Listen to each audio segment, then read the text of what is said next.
On the morning of November 4, 1979, Tehran awoke to a new kind of chaos. Thousands of students had gathered outside the US Embassy, chanting slogans against imperialism, waving portraits of Ayatollah Khomeini, and demanding that the Shah, who had recently been admitted to the United States for medical treatment, be returned to Iran for trial. It was loud. It was angry. It looked spontaneous. And yet, behind the screams, behind the protest signs, behind the cameras of the foreign press who were conveniently allowed close access, something far more calculated was underway. At exactly 10:30 am, the compound's outer gates were overrun. A small group of student revolutionaries, calling themselves the Muslim student followers of the Imam's line, stormed the main building and took the American diplomats by force. Many of them were young, in their early 20s, university students radicalized by the revolution that had just dethroned a king.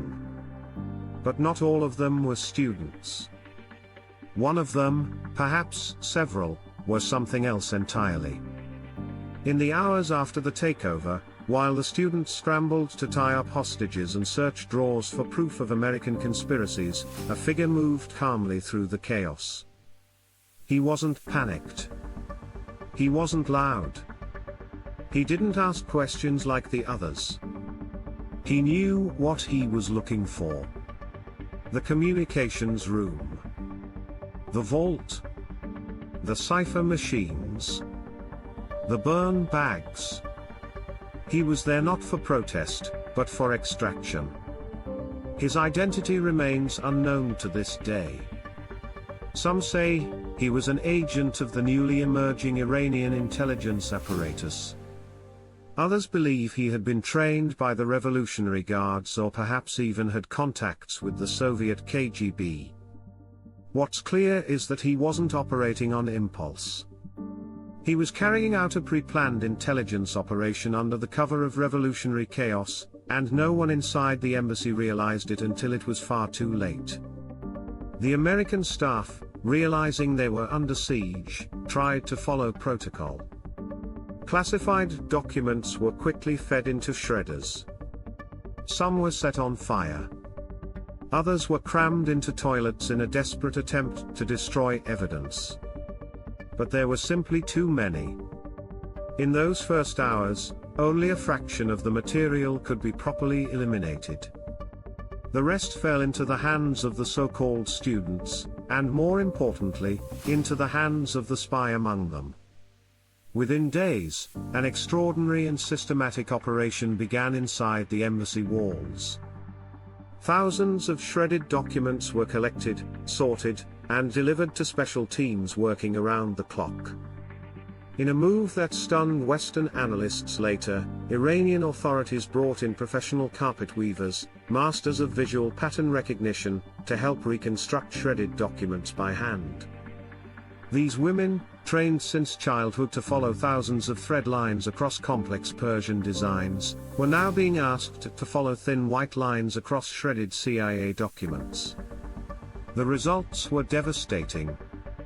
Names of CIA operatives posing as diplomats were uncovered.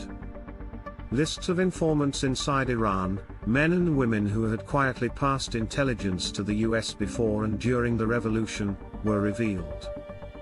Detailed plans regarding American contingency operations, monitoring of Soviet movements, signals intelligence stations in the region, and classified cables between Tehran and Langley were painstakingly restored.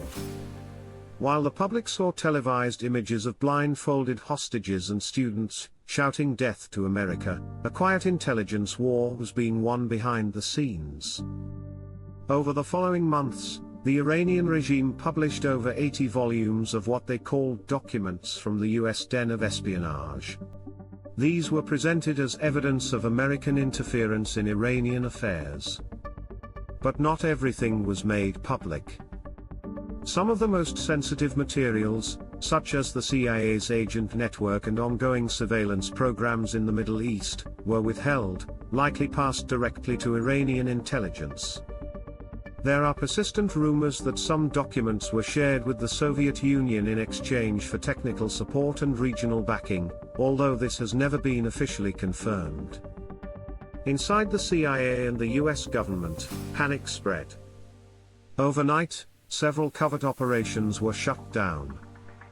At least 6 known assets across the region, from Lebanon to Turkey, were compromised or went missing. Some were later found dead. Others were never heard from again. The intelligence damage was catastrophic, on par with the Aldrich Ames or Kim Philby betrayals. And yet this time, it wasn't one of their own who turned. It was the enemy taking advantage of total physical access.